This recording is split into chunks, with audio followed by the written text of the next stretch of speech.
Blog Talk Radio.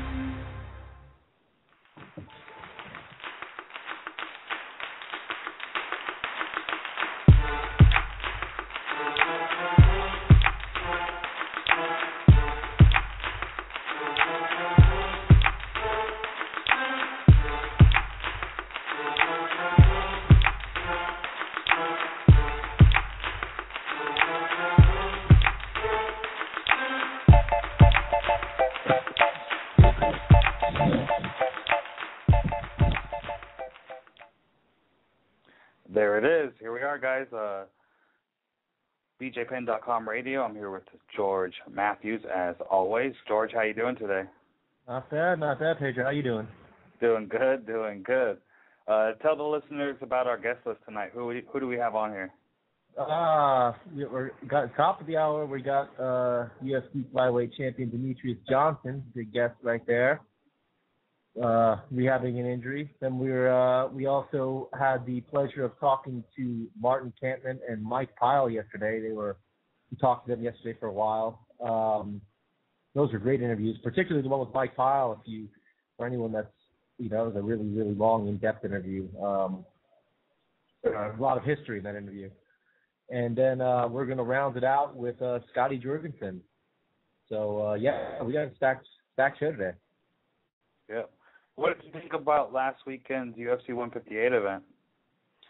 I thought it was a good show. I'll be honest, there hasn't been a fight in recent memory I've wanted to see worse than I wanted to see that fight really bad, especially the last couple of weeks with the build-up. That was a really, really anticipated fight for me. Diaz really sold me on that fight the last couple of weeks with everything he said at the press conference and the interaction with GSP. It was good stuff. What do you think? I thought it was boring. Well, you didn't really like it, huh? I mean, Hendricks? Well, I was just talking about the Diaz GSP fight. The card as a whole, though, you didn't. The card was pretty good. Yeah, I mean, the card was good, but I mean, the main event was boring. Yeah, I don't know. I guess it was what I expected. So, I wasn't disappointed either way. I was inside. I was kind of pulling for Diaz because I just really wanted to see the whole list kind of get shuffled again and see, what everybody would say if Diaz was walking out with a belt. But it was going to be an uphill battle. So, but I thought it was a good show as a whole. So, Hendricks and Condit was pretty rad. Hendricks and Condit was an awesome fight. Condit's he's a beast, man. That dude, there's no quitting him, man. He'll turn that motherfucker into a fight from bell to bell. Yeah, he will. So that was good, especially when he came out for that third round with Hendricks. He Yeah, the look in his face, man. He was he looked like serial killer status. Yeah, he looked really ready to fuck Johnny up, man. So I was really looking forward to that third round, and they didn't disappoint, man. It was a good fight. It was a great fight. It was. Condit now is coming off of two performances like that because his fight with GSP was a good fight too. The fight with Hendricks I think was better, but they're both good fights. I'm sure Carlos would rather be on the winning side of those. There's nothing to be ashamed of there. Those are great fights. Yeah, very good fights. All right, well, we have a stacked panel today, so let's not waste any time here. We got to get everybody their mic time tonight. First on our list is the UFC flyweight champion, Demetrius Mighty Mouse Johnson. Let's see if we can get him on the line right now and get this thing going. Demetrius, are you there? Yes, I'm here. How's it going, guys? Doing great. How are you, man? Good, man. Just woke up from an hour nap with my wife, and now I'm just ready to finish out this day, and let's do this. Excellent. Well, thank you for coming on and taking some time with us. How's everything going with you? I know we all know you're going, through a rehab of an injury, and just give us an update. Yeah, the rehab is going well. They're working on my range of motion with my shoulders. And it's just tedious, I've been doing it twice a day, every day, and icing. So I've been doing that every day and just spending time with my wife, and that's pretty much it, man. DJ, what's it like being you had the surgery, but what's it like you got your wife and you get a kid on the way and all this stuff like that? What's been going on? How's all that? Oh, it's great, man. With this injury, me healing it up, it gives me a lot of time gives me a great opportunity to spend a lot of time with my wife, be here with her with the pregnancy, and I will be here for my son's birth, just because I'm going to take my time, my physical therapy, make sure I heal my shoulder the correct way, and make sure, when I fight an octagon again, I'm 110%. And, I'm excited to be a father. I believe that it's one of those achievements in life that, nothing can top it. And I'm looking forward to meeting my son and just being here with my wife. Excellent. How has life changed for you, Demetrius, since becoming UFC champion? It's changing. I do a lot more media. A lot more people want to talk to me, and with the UFC media is a lot more hectic, but it comes with the job, and I get noticed a lot more everywhere. The other day I was in Safeway, and this guy rolled up. He goes, "Hey, you fight for the UFC?" And I was like, "Yes." He goes, "That's right, baby. Mighty Mouse in the house," and he just drove off. So a lot more people notice me, and it's awesome. Other than that, I'm still the same guy. I still, wake up, have my 4 eggs every morning, and spend time with my wife and play video games. So none too much, but just on the noticeability side, everybody notices me now. Okay. Do you feel like it's a big deal? I think it's a pretty big deal that you're the first ever flyweight champion. It's a historic accolade that you have claim to. And do you ever sit back and think about that? Because we always remember the first of everything. And, after Demetrius Johnson retires and, your career is over, you still will always take that home with you at night. What does that mean to you? Yeah, it means a lot, It means a lot just to be the champion and, winning the belt and becoming the first ever. That was a huge historical time in my mixed martial arts career, but it's behind me, and the next thing I was looking forward to, but after I won the belt, was defending it, because there's a lot of champions in the UFC who became a champion and won the belt, like Rashad Evans, Forrest Griffin, a lot of names, and they won the belt, and then when they went to defend it, they came up a little bit short, and that was more huge to me than winning the belt was defending it, just because, everybody was like, oh, well, anybody can win the belt. You just got to put, 5 wins together, and then you get hard shot, you beat the dude, and then you win it. But, defending it against Dodson was meant a lot more to me than actually being set in stone in history. So I continue to, when I fight my next fight, I want to win that one, then I'll do 2 in a row, and it just keeps on building up, and I'm already the first ever flyweight, and hope I can have the first ever flyweight title defenses. So. Let me ask you about that a little bit. You have a 3-fight win streak. You moved down from 135 pounds.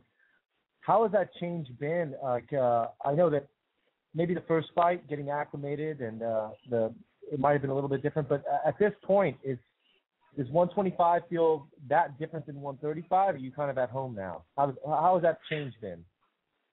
Yeah, the difference between 135 and 125 is I'm fighting guys more on my natural weight, or I think some of these guys are even bigger than me. I haven't trained in the mixed martial arts gym at AMC for maybe 2 days before I had my surgery, so it's been about 2 weeks I'd done any punching or kickboxing, and my weight. The heaviest I was 151, but that's because all the fluid they pumped in me for, the surgery.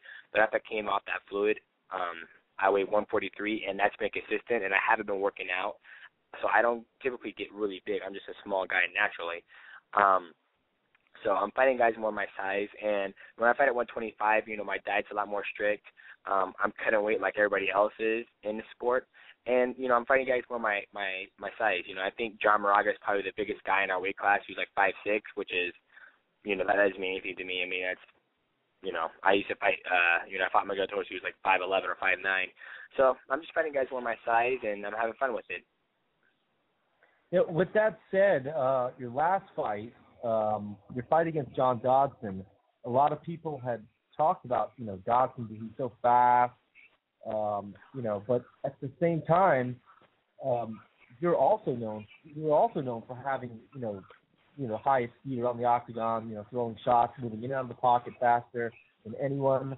How was it in there with Dodson, and was he as fast as you thought he would be? Was it about what you figured?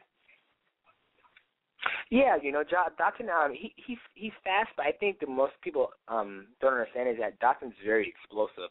And when I was fighting him, he did a lot of backing up. So that's why in that fight I had to stalk a lot more than me being in and out, because when you fight Dodson, you have to put that pressure on him. You can't just let him dictate and explode on you and then relax. You have to put constant pressure on him. So me mentally, I knew that I was going to take some damage in that fight because I'm fighting out of character. When I fought Ian McCall, Joseph Benavidez, I was in and out because those guys, they dictated the pace, and I would come forward a little bit too. So when I was fighting Dodson, I wasn't surprised. I knew he was explosive. I knew he hit hard. I just made a couple mistakes in those first couple rounds where he was able to capitalize on. Then after that, I started to readjust and kept the pressure on him and eventually wore him down. And then, those last final rounds, I was able to utilize the clinch, get my hands on him and be able to utilize, my clinch game and wrestling. And at the end of the day, I came away with the victory. Okay. I have a question for you. Yeah. You were really successful in the bantamweight division. You are a former number one contender there. You fought Dominic Cruz. Now that you're a champion at flyweight, is there any thought of ever going back up to try to capture gold in that division and maybe finish some unfinished business up there? It's something I think about, but I have no desire to. There's so much to be done in the flyweight division. I mean, I defended my title once. I would like to clean out the division. I think they're still trying to get more talent for the flyweight division, and as that continues to grow, I think I will continue to, want to fight all the guys. I already fought, Joseph, Ian, Dodson. Hopefully, I end up fighting John Moraga if he waits for me. Hopefully I can fight, if I beat him, hopefully I can fight the next guy. And, if they want me to fight Joseph again, I'll love to fight him again. And I just want to fight and be successful in my career, not just as a champion, but just as a mixed martial artist. When I walk away from this sport, I want to have, done well for myself and not be like I walk away with nothing. So, and the only way I do that is by fighting as much as possible and staying healthy. Okay. Joseph Benavidez, you just mentioned him. To me, he seems like a guy that's not going anywhere. I think that he's going to pursue you until he gets the rematch, and if you best him in the rematch, he's going to pursue you again. What are your thoughts on Joseph as a fighter? I think that next to you, he holds the most name recognition in that division, and he stakes a claim every time he goes out that he wants another shot at you. What are your thoughts? Yeah, that's awesome. I'd love to fight Joseph again. I think he's a great fighter, great opponent, and I think he's gonna keep on getting better. And as he keeps on getting better, I think I'm gonna get better as well. I'm working with the best in the world, Matt Hume, and it's always good. I've always worked with the same coach, so he can always build on what I need to work on, and I think Joe's doing the same thing, with the different coaches he's worked with. And, I'm looking forward to it, man. I'm always up for a fight, and, if I best him the second time, I'm sure he's going to come out, for a third time. If I beat him a third time, I'm sure he's going to try to get another, chance at, fourth time. So I'll always be ready for any fight, but first I got to get the shoulder healed and then get back in the gym and take on Moraga first. Let me ask you a question, and this is something I've been curious of. You fought the best guys now in each weight class. You're at the top of the division at 125 now, obviously. But you fought Dominic Cruz. What do you think about who presented the tougher task there? Like if you look at Cruz and Barao, who do you think is the tougher? Who was the tougher fight? Oh, see, that's the hard one because they both present their tough problems. Barao, he's a huge bantamweight. So is Dominic Cruz, but I think Barao might be just a little bit bigger. And he's more dangerous. He has the knees, the submission game, the kicks, the punches, and the knockout power. So he's very more dangerous on the feet. So in general, when I look at Barao, I think he's going to be a tough fight because he has the potential to knock me out and all that stuff. Dominic Cruz, he's also tough too because he understands range, distance. He has great cardio. He can mix it up. He can wrestle. Hannah Brown's last fight, he showed some wrestling and some adversity. He overcomes some adversity in that fight. So they're both tough fights, but, when it comes down to just the brute toughness and strength, I got to go in there, and if it was in a bar fight, I would have picked Dominic Cruz than Barao, because I think Barao's going to throw the kitchen sink at me, so. Is Barao, he does seem that much bigger than everyone in the weight class, at least to those of us watching or looking from the outside in. He does seem like a much bigger guy in the weight class. Is there come a point where that's a detriment, though? Because you've used speed to beat a lot of the bigger guys. Whereas Edgar used the same strategy at 155 pounds. Is there a point where, hey, the strength and the size don't mean as much, and you can use your technique and your speed, and that is your offensive weapon? Yeah, one of the best things was they did a pound per pound. What does pound per pound mean in mixed martial arts? And that means you're going to come across guys who have the same speed as you, or who are going to be bigger than you, and who have more power than you. But it's going to come down to technique and speed, cardio, strength, or whatever. And I believe with Dominic Cruz in his weight class, I think Dominic Cruz has all the tools to be anybody in that class because he's smart, he understands range, distance, he has good speed, he has great cardio, and he has great technique, and he can mix it up well. Barao, he has a lot of power, and he can mix it up well, and that's what I saw in his last fight. With me, I came across a guy who is just as athletic as I am, if not maybe more. I think John Dawson's super athletic, and he has speed. But at the end of the day, he came out who had the better cardio, who had the better technique, and in every department. When it came to the clinch game, I wanted there. On the stand-up, he had the better knockout power, but I just think he hit me 3 times, and I fell down each time, and I got back up and kept on striking with him. So I think when it comes to having advantages, it all depends on what it is, what the playing field is. Okay. In your flyweight career, who has been the toughest challenge for you? Was it Dodson, or was it McCall, or was it Benavidez, or who was it? It's hard to say. They all present their own problems, but I'll say Dodson just because he had me hurt. I'll say he had me hurt really bad in one part of that fight. The other 2 knockdowns were just like flash and off-balance knockdowns, but the one where he dropped me, I had no idea where he came from. I remember when I got hit, I was like, holy shit. I was like, where did that come from? And I got right back up, and then it wasn't like I never was on the queer shoe. It was almost like just a boom. I got hit hard, jump back up. So I'll say Dawson because I never experienced that in a fight, and I overcame it. And, so I had to give him that, that bill. Right on.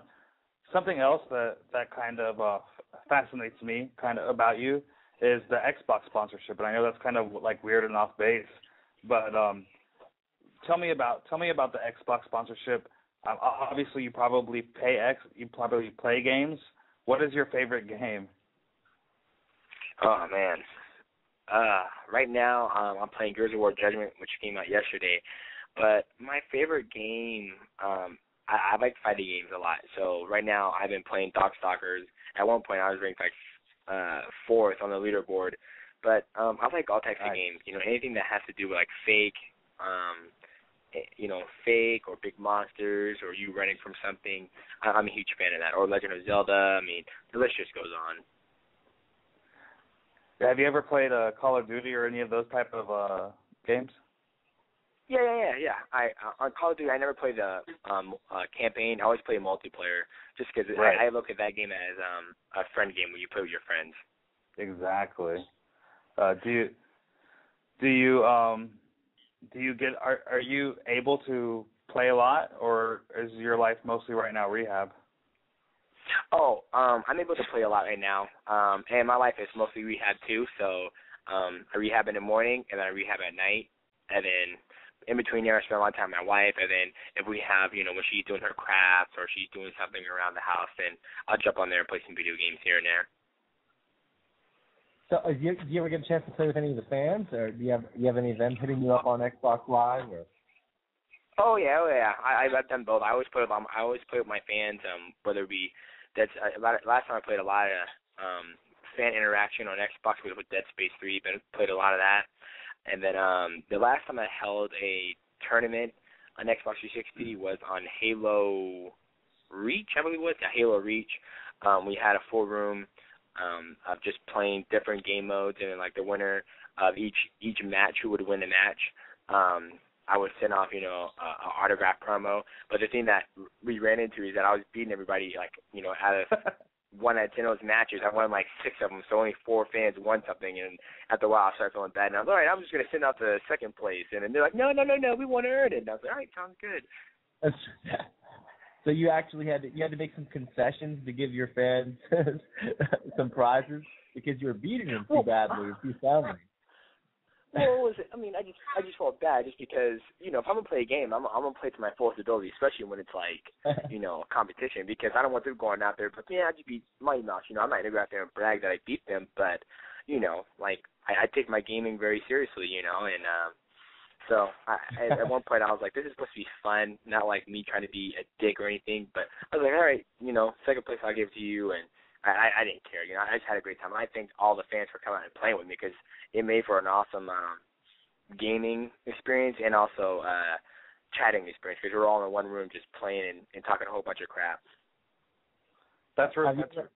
Have you ever been playing a game and somebody starts talking a whole lot of shit to you on there, and then you're like, they have no idea that you could absolutely beat the ever-loving shit out of them with ease? They just have no clue. Or you ever just listen to somebody yap? I've had people do it to me. I can't beat the shit out of somebody like you can, but it's still funny nonetheless. And I thought it'd be even funnier having somebody talk a massive amount of shit to a UFC champion. Not really, because I'm assuming you're talking in real life. Like, do they know that I can beat them up in real life, or typically when people talk to me? Yeah, like if they know that you're a gamer tag, I don't know if you have it in your gamer tag or whatever, like Mighty Mouse UFC or anything like that. If they did know, but because they were so far away, they know you can't. You're not anywhere near them. You're not in the same room with them.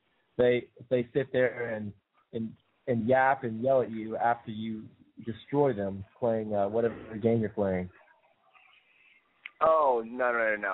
The last time somebody talked hella crap to me, and they didn't realize who I was, they didn't need to know because like they were talking hella crap to me, and then I was like, okay, I'm gonna come in there and beat you up in this game. And it was Mortal Kombat. The newest Mortal Kombat came out, and I jumped in there and just gave it to him. It was like 5-0 after 5 matches. He was okay, you got lucky that round, and I beat him up again, and then I was like, okay, I'm done. There's no point. I proved my point here.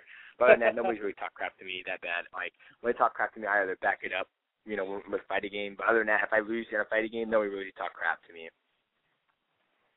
Hilarious. Let me ask you this, Demetrius. What's it like training with Matt Hume? And this guy has a huge history with mixed martial arts, and I'm really fascinated with the history of the sport, as well as current events and the current happenings going on. But what's it like training with a guy like that who's so synonymous with like the old school? Oh, it's awesome, man. I mean, Matt Hume is probably best, hands down. I've been with Matt since the very beginning. A lot of people tell me that I should do a lot of cross training with a lot of different fighters, but I haven't seen the reason to or desire to, unless Matt goes there, like in Singapore, Matt says it would be good for me to go to, Evolve and work out there with him. But, Matt, he's just been around the sport forever, and he knows how to take a fighter, and, this is mixed martial arts. So you see a lot of guys go to a boxing gym to work their boxing, and then guys go to kickboxing gym to work their kickboxing. It's all good, but at the end of the day, this is mixed martial arts, and, a boxer does not know how to box in an MMA fight. Or a kickboxer doesn't know how to kickbox in an MMA fight. You have to be able to mix it up, and that's what Matt does very well. He mixes it up, and he also trains with me. Like I grapple with Matt, I spar Matt. It doesn't go my way every single time. Pretty much all the time it doesn't go my way, but I'm getting that hands-on working with the world's best and feeling what it feels like to do certain things. So, that clinch game that I displayed against John Dotson, that's been a long time coming of me just being able to get my hands with somebody and be able to work my clinch game, because I've been working that clinch game with Matt for 6 years now. And, you know, the plum when I jumped on Johnson and started elbowing the head, you know, the Muay Thai, we call it the spider monkey, that, you know, Matt's been trying to teach people to do that for years now, and finally somebody did it in the octagon. And I remember when Matt did it to me when I was an amateur, and my temple was sore for like 3 days. So Matt's the best, man. Very good, very good. When do you think, you know, I know you're currently in rehab right now, but is there any type of goal for your return of action? Yeah, you know, obviously get my rehab taken care of and coming back. You know, the thing that sucks about my rehab is that I can't stay in shape really, and what I mean by that is that I can't go running. I think the most cardio I can do is riding a bicycle, a stationary bike, just because my doctor doesn't want me to, you know, when you run, your shoulders kind of move. He doesn't want me to aggravate my shoulder. Just focus on my rotation and then get the strength back, and then we'll start doing different things. So as right now, like I said, it's just working on range of motion, then strength, and then we'll go from there. So my goal is to hopefully fight on headline the August 17th card, UFC on Fox Sport 1. I would love to do that, but first got to make sure I come back 110%, because I want to make sure I come back, my shoulder's good, I can train 110% and get ready for this title fight. So your opponent before the injury was supposed to be John Moraga. When you I don't know how much of a chance you had to examine his game, but is there anything about his game or that he brings to the octagon that you think is going to present some difficulties or some challenges you haven't seen before? I mean, you fought big guys, you fought submission guys, you fought pretty much almost every type of guys with power, overweight. What do you look at it when you see Moraga? When you look at him in his attributes and him as a fighter? What do you see? You know, he's a little bit taller flyweight guy. But I fought tall before. I think I pretty much fought every single type of fighter you can. But I think John Moraga is a different type just because he's well-rounded. He's a very good wrestler. He showed some submission game in his UFC career, and also, you know, a TKO. And so he presents, you know, some problems. You know, I think, we'll see what we get out there. When we have been able to analyze him before I went into surgery, we were already training for him and getting ready, and we had, you know, what we're going to do out there. And so I'm looking forward to it, and we're just going to see what happens when the dates get set and we get in there. Okay. Well, Mr. Johnson, I really appreciate you coming on with BJPen.com radio tonight with us and giving us your story. Absolutely, guys. Thanks for having me on. I appreciate it. All right. Thank you, man. Thank you. You guys have a great day. All right. Bye. Demetrius Mighty Mouse Johnson, UFC flyweight champ. It's always good to talk to DJ. I don't know what the timetable is actually for the, you know, shoulder is kind of a weird injury, man. Shoulders and knees, they sometimes the doctor's timetable isn't really all that accurate. And they get re-aggravated very easily. You saw with Dominic Cruz, you know, his was repaired surgically, and then he gets off the train on it, and he's right back to square one. So it's kind of touch and go with those things. So hopefully he comes back quickly. Yeah. He's an exciting fighter. Well, the last fight with Dawson was an awesome fight, but two guys moving 100 miles an hour in the octagon, and Dawson's actually got power to put guys out at that weight, which is extremely rare. I actually thought that Joseph Benavidez would be the first flyweight champ, but Mighty Mouse definitely proved me wrong. He completely shut Joseph down in that fight. I mean, Ian McCall also was a guy I thought that, you know, those three guys could be fighting each other, you know, many, many times to come. They're all three, you know, they're the best in the world at that weight. There's not without question. So they could be fighting each other a bunch. But we'll see if the UFC brings in more guys, and more guys are coming up, and Moraga could, he comes up, he could spoil the party and then change the entire landscape of things. So you never know. Never know at all. You never know. All right. So as we said earlier in the broadcast, we caught up with Martin Kampmann yesterday.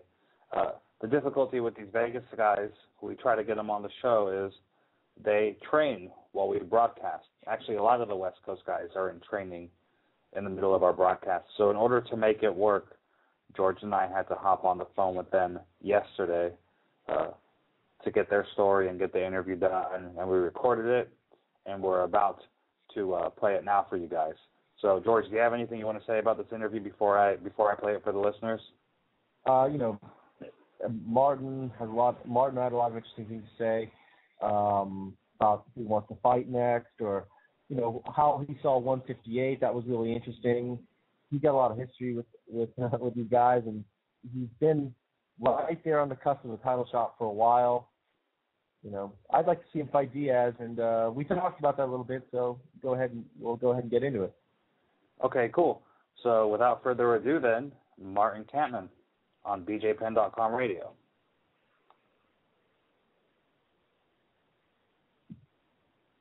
We have Mr. Martin Kampmann on the line. Martin, how's it going today? Good, man. How are you guys? Doing good, thanks. We haven't talked to you in a while, so why don't you just catch us up on what's been going on with you lately? Just healing up some injuries. My knee's been bugging me. I had surgery on it last summer, and it's kind of going up and down.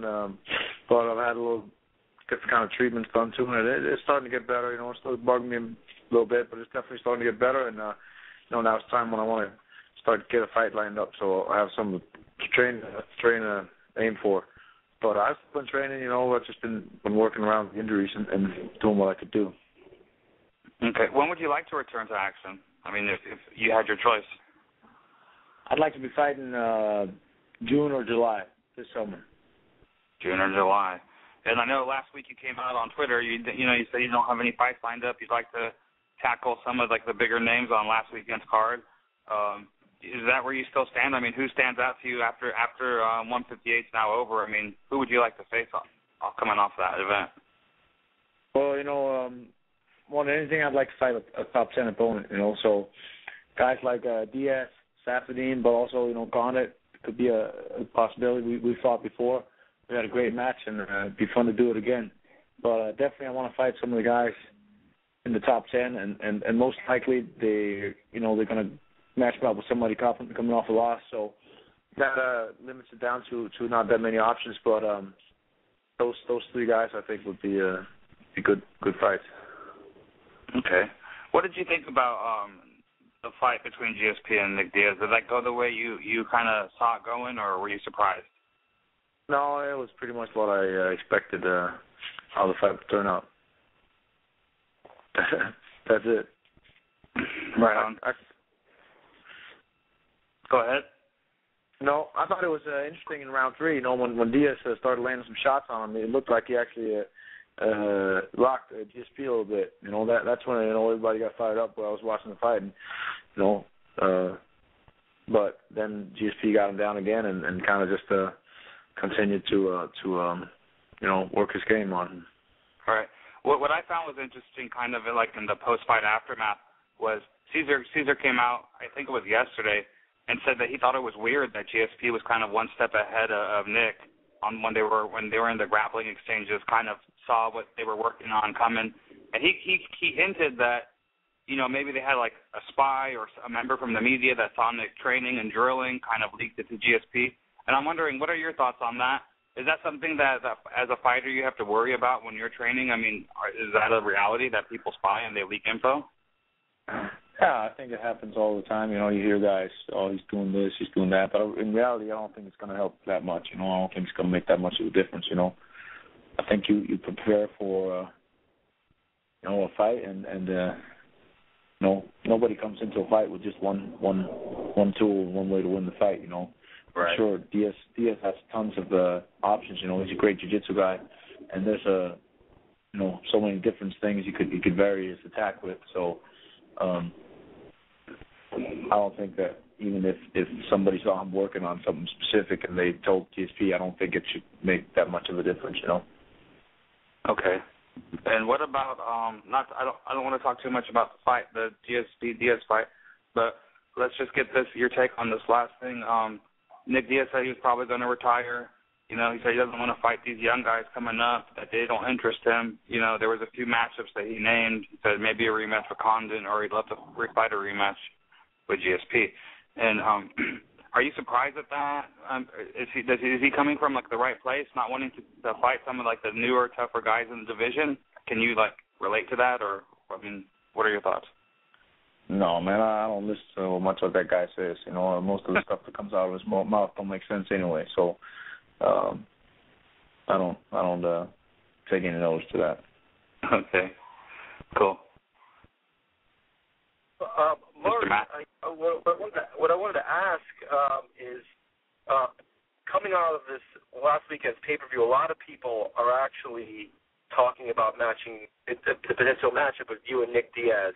Is that a fight you've thought about for a while? I mean, he's been the Strikeforce champion. He's been calling out UFC fighters, specifically the welterweights, for a long time. He finally got his chance against the champ. But is that a fight that you've been looking at, and how do you think that your style matches up with him? Yeah, I'd be happy to fight him, you know. I'd be happy to fight him. He's still got a ton of hype behind him, and people, you know, he's ranked in top 10, so that'd be a good win for me, and yeah, I'd love to beat his ass. But so, if you take it a step further and you look at how the fight would be, most people are talking about it probably being a fight of the night. Your styles match up so well that, you know, for it to be an exciting fight. How do you look at when you look at the guys that have shut down Nick Diaz's game? There's been a couple ways people have done it. GSP obviously used the takedowns this past weekend, but Condon took a different route and was kind of moving backwards and using more angles and things like that, and landing one or two shots at a time. Which do you think is a better way to fight a style like Nick Diaz, who's going to come straight forward and try to put a lot of shots together where you have? There's definitely ways to beat the guy. You know, there's different ways to beat, you know, all kind of guys. You know, and we've got some different, you know, we've seen some different ways that he's gotten beat. But most people that see my fights know that my style is not to run that much backwards. You know, I like to come in there and fight. I like to go for the finish. And you know, KJ Nunes had won the first fight. He was boxing. He was in there, you know, throwing down with him. So there's different ways to do it, you know. He's had problems with wrestlers as well. There's different ways you can beat him, you know. I'm open for all, you know. I fight my own way. I fight my own style, and I come in there and do it however, you know, the way I fight. And I don't usually run. I'm there to fight, and I think it definitely make a great potential for fight of the night. Okay, cool. Go ahead, Alex. I was just going to ask you, Martin. Another hot topic or another hot fight on the card was fight of the night. You fought both guys, Johnny Hendricks and Carlos Condit. I want to know what you thought of that fight, and do you think that the decision was justly earned by Hendricks? I thought it was a great fight. You know, I think it was fair that Johnny won the fight. He was pressing a lot of the action, but you know, Condit was definitely hanging in there. I really, more than anything, I'd love to see 2 more rounds. You know, I'd love to see that fight be a 5-rounder because it seemed like Condit was starting to pick up a little bit more towards the end. So I would have liked to see 2 rounds more, but I think Johnny earned the win. Do you think that if there were 2 rounds that you could probably see the momentum shifting to Condit? Because that's what I kind of thought. I kind of thought when I was watching the fight, I was like, man, 2 more rounds, this might go Condit's way. I mean, I could be wrong. He was getting back in the fight, but, you know, you never know. I can't anybody can speculate, but really we have to see, you know, doesn't matter.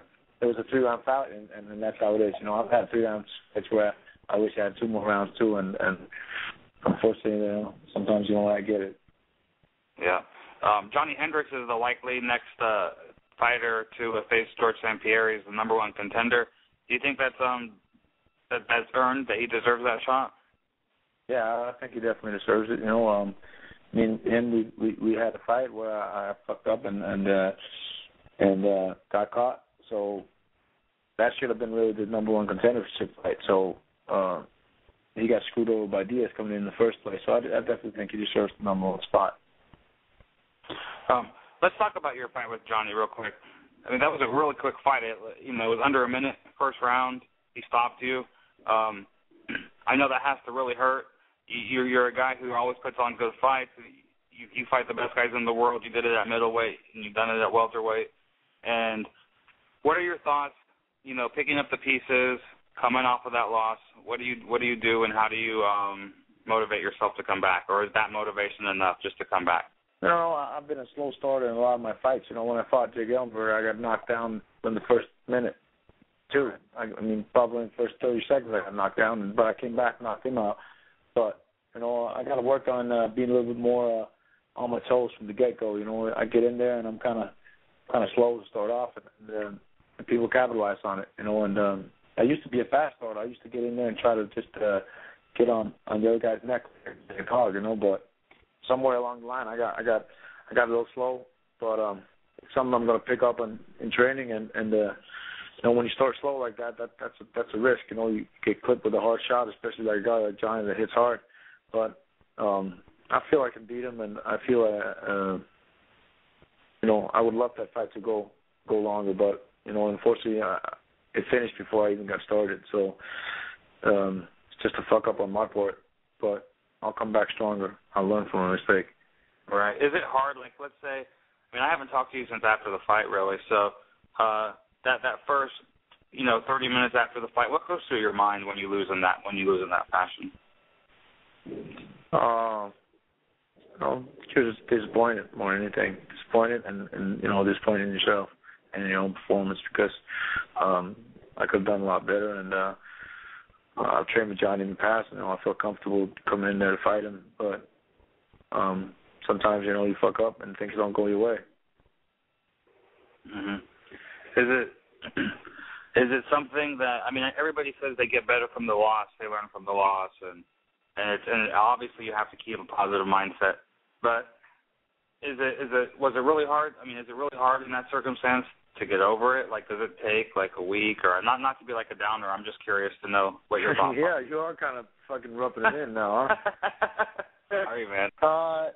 Of course, I never get over a loss. I want to revenge all my losses I ever had. I want to revenge every single one of them. I never get over a loss, but that's part of life. You got to move on, and you got to step on up to the next one.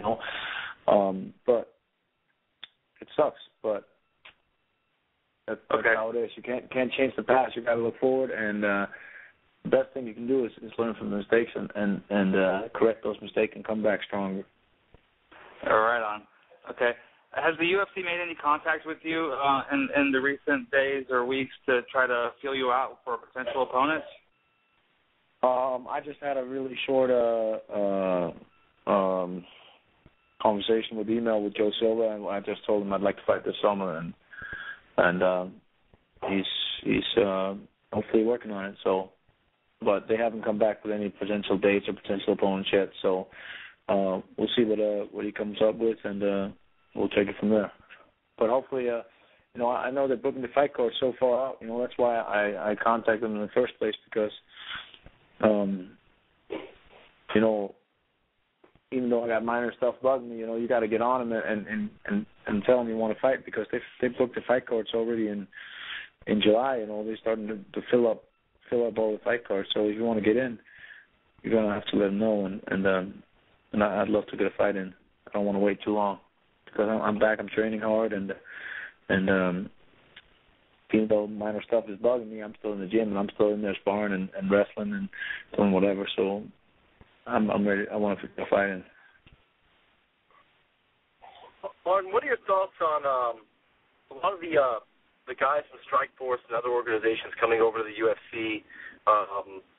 They've had a lot of good success, whereas a lot of the former UFC fighters, like Nate Marquardt, they've had a little bit of a rough patch, even fighting in Strikeforce or coming back to the UFC. They just haven't looked the same, and guys that people thought were flying under the radar ended up looking a lot better than people thought, like Tarek Safadine, Tyron Woodley.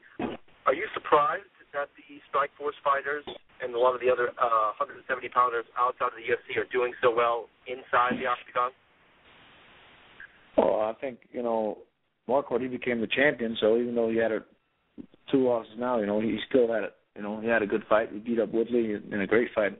He got a great knockout, so it's not all, it hasn't been all that bad, I should say. But, no, I mean, I know they have tough guys in Strikeforce, and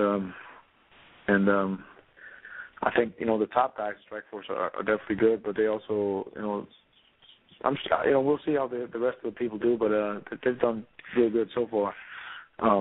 I'd like to fight Safadine as well, like I've also said.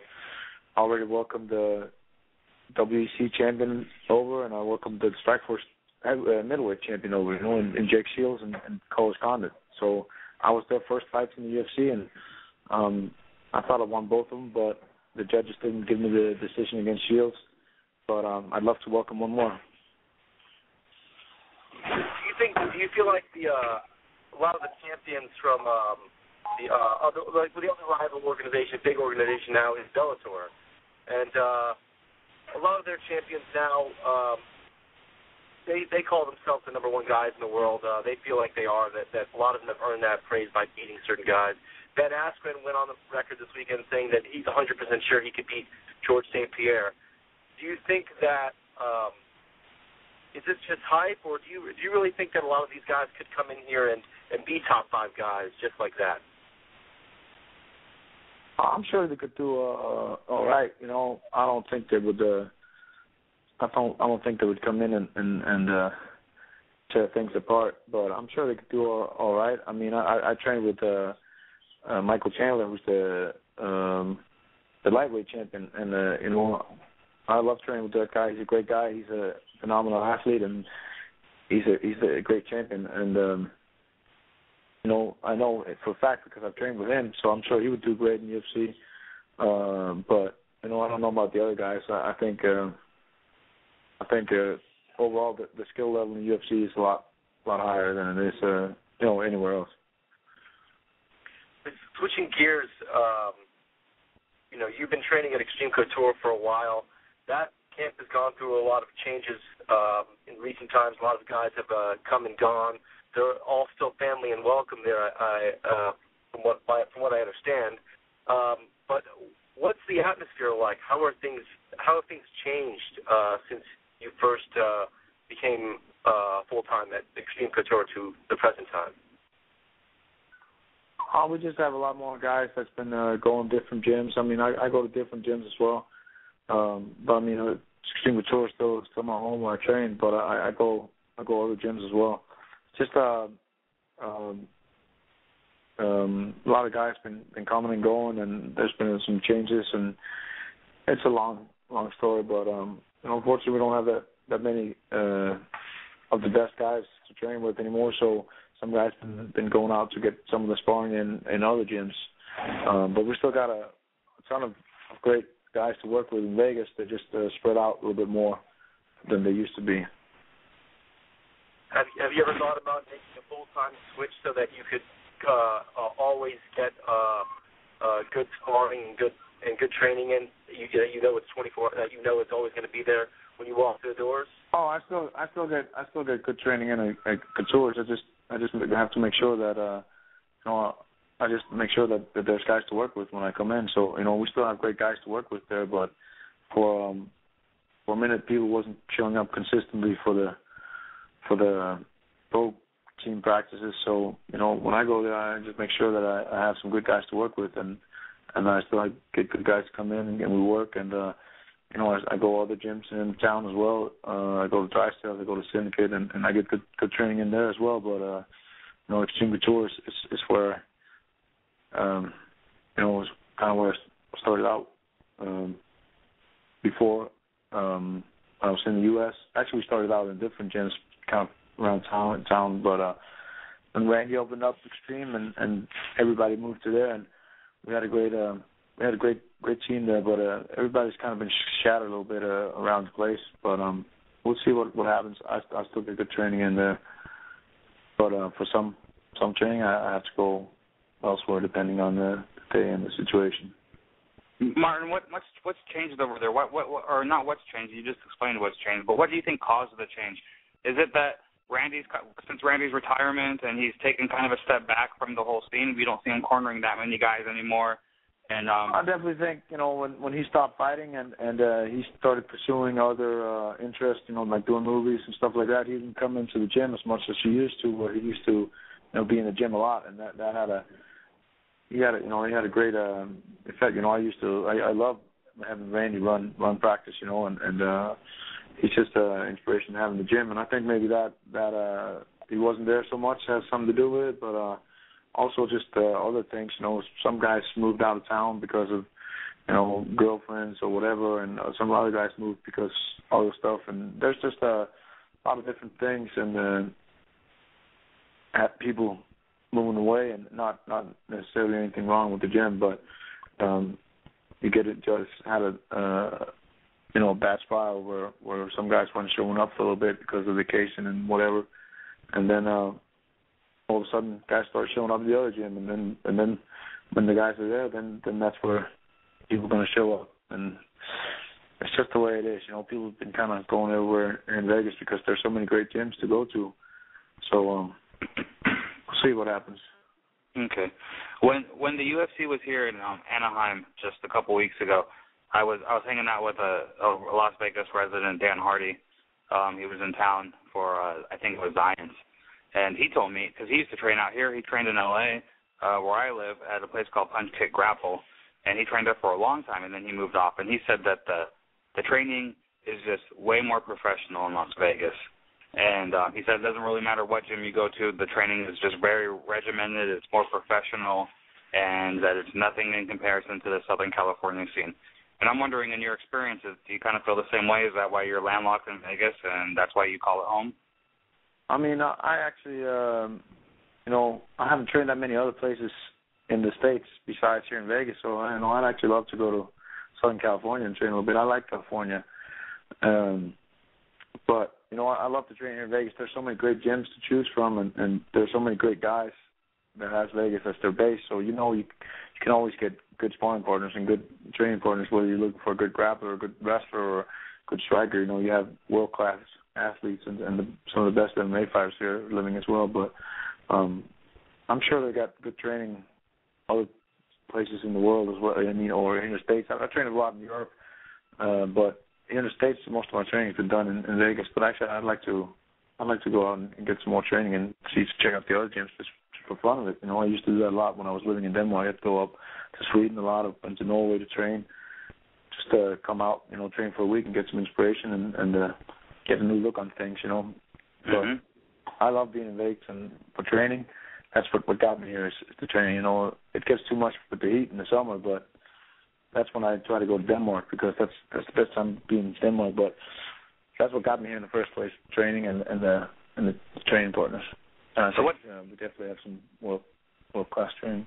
So what stops you from branching out a little bit? Let's say spending a couple of weeks out here in Southern California and getting some time in. Is there anything, or it's just a matter of just buckling down and doing it? No, nothing to hold me back. But everything's kind of add up. I've had injury that's kind of been. I don't want to go somewhere and train if I can only half-ass it. I want to be able to go out and train and commit to it. But also I got 2 kids and all that stuff. It's not as easy as when you're just on your own, where you can just take off and do whatever you feel like. But when you got kids to watch out for too, you can't just take off whenever you feel like it. You got to plan everything a little bit. Everything got to get planned a little bit more than it used to. Right. Do you ever worry about training with people that you may be matched up with in the future, or would that bother you, or do you not care? No, I train with a lot of different guys in the welterweight division, and it doesn't bother me to train with guys that would potentially fight. I think, of course, if you're gonna get an eye on what you're good at, and you're gonna get an eye on what he's good at. But it goes both ways, and more than anything, I think it's beneficial. You might not fight each other, but you could be fighting other guys, and then you can benefit from training with each other. So I don't put too much thought into that. I wouldn't mind training with any other guys who potentially fight. Okay. I already done that in the past. I trained with Jake Shields before I fought him, and so I've trained with a lot of different guys that I trained with other guys. I can't remember who, but I trained with other guys that I ended up fighting before. Okay, cool. I want to get your take also, Martin, while we have you on the line on the Marquardt-Ellenberger fight. That wasn't the other marquee fight last weekend. You fought both those guys, and you lost an 8. That was a middleweight fight. You beat Jake Ellenberger. What are your thoughts of that fight? Were you surprised by the outcome? I thought definitely that the match was even matched up, and I could definitely see Marquardt come away with the win as well. But Ellenberger's tough, and he's a heavy hitter, and small gloves, and you get caught, then sometimes it's a short night, and it was for Marquardt. So just goes to show Ellenberger's tough, and he hits hard. I know that from my first-hand experience myself. If the UFC called you up and said, hey, we have a fight for you, it's Nate Marquardt, you guys fought at middleweight, let's do it again at welterweight, is that a fight you jump all over? That like I said earlier, I'd like to revenge all my losses, and that's also a possibility. But more than anything right now, I'd like to fight somebody in the top 10, and he's not as high up as the rankings as, for example, Condit. Even though I have win over him, but my goal right now is to climb back up in the rankings and get. I was close to a title shot, and then I got knocked down. But the way to get back there is to fight the best guys, and I want to fight top 10 guys more than anything. It seems to me, Martin, you've been really kind of on the cusp of a title shot. You beat guys. You beat the Rick Story. You beat Jake Ellenberger. You beat tough guys. I mean, you had wars. You had a war with Diego Sanchez and Jake Shields. Those decisions didn't go your ways, even though I completely disagree with both those decisions. But thanks. I know you do too. We've talked about this in the past, you and I. But what does it take? What does it take for you now? If you have goals, if your goal is to get that title shot, in your opinion, how do you reach that goal? Where do you go from here to finally? You know what?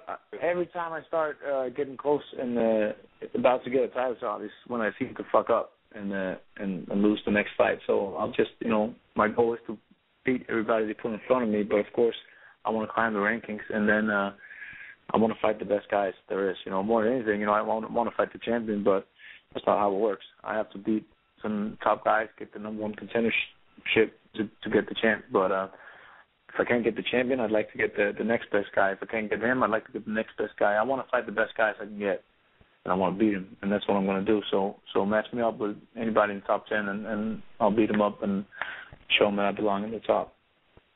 Why do you think it is? Just using your words, you get so close and then you fuck up.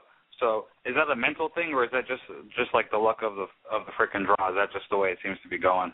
What is your? I'm not sure. It could be a mental thing. I'm not sure. Could be just tough luck.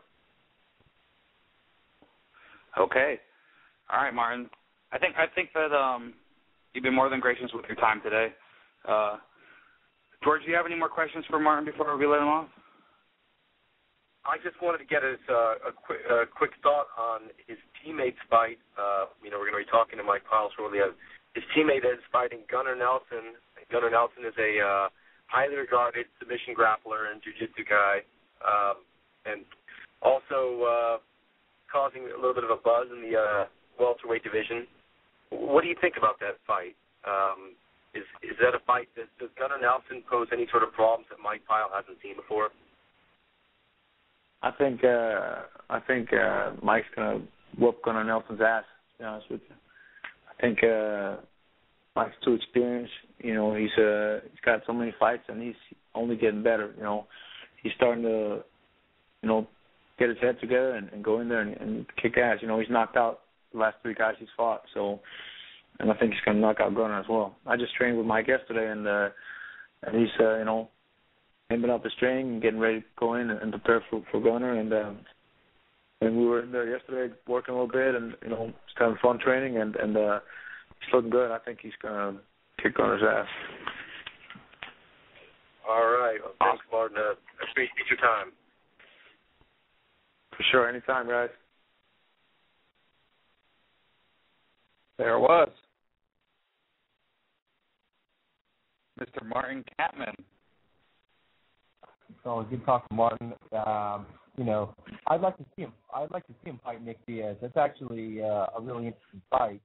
That's why I brought it up. Diaz and Kampmann. It takes a lot to get those guys in a boring fight, and Kampmann pretty much every fight of his can be up there for fight of the night. Or a lot of his fights really. He's had a lot of great wars, and I think the Diaz style matchup would be a great fight for the fans.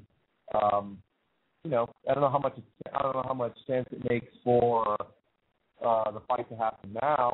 I don't know that Nick is making a lot of sense, but it would be a good fight nonetheless.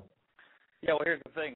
Martin's probably is not on Nick Diaz's radar right now, but to his own credit, Martin has beaten Carlos Condit, who is right there in the mix for a title shot. I mean, he lost to Johnny Hendricks in a really close decision last weekend, but Martin's beaten Jake Ellenberger, who's another guy that everybody's talking about.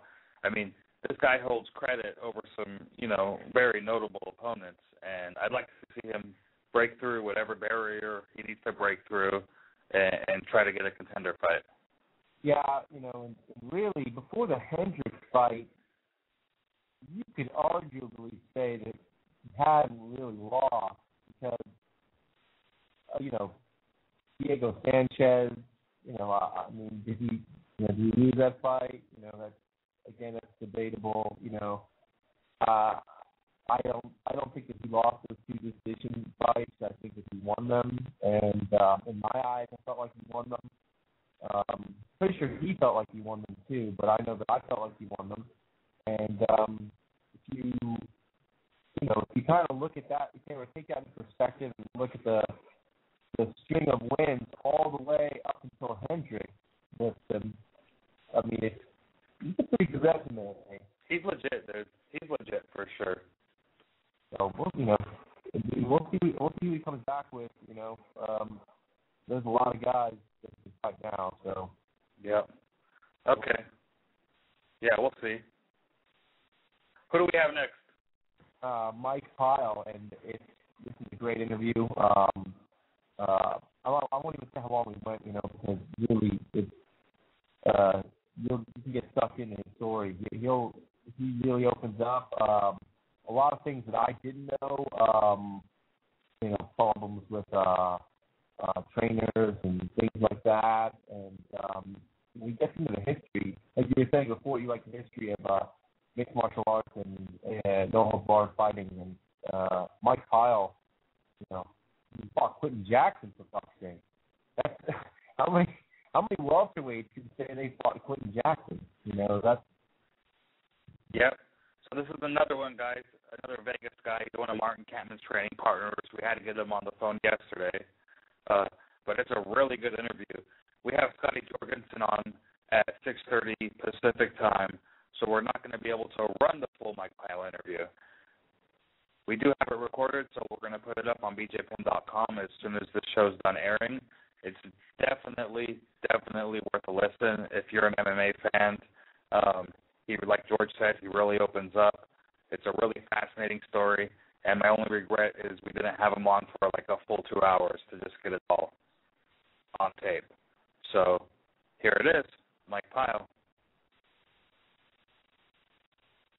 I'm in Las Vegas right now with my feet up on the couch, talking to you guys. All right. What would you rather be doing right now? Fly fishing.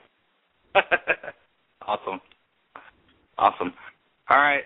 We just got off the phone with one of your teammates, Martin Kampmann. We had a real good talk with him. he seems to think that you are going to just, and to quote him, you're going to beat Gunnar Nelson's ass. So props to your opponent, to your teammates for having your back there. What are your thoughts on that? I couldn't agree more with him. Okay. Can you give me a little bit more detail there? Yeah.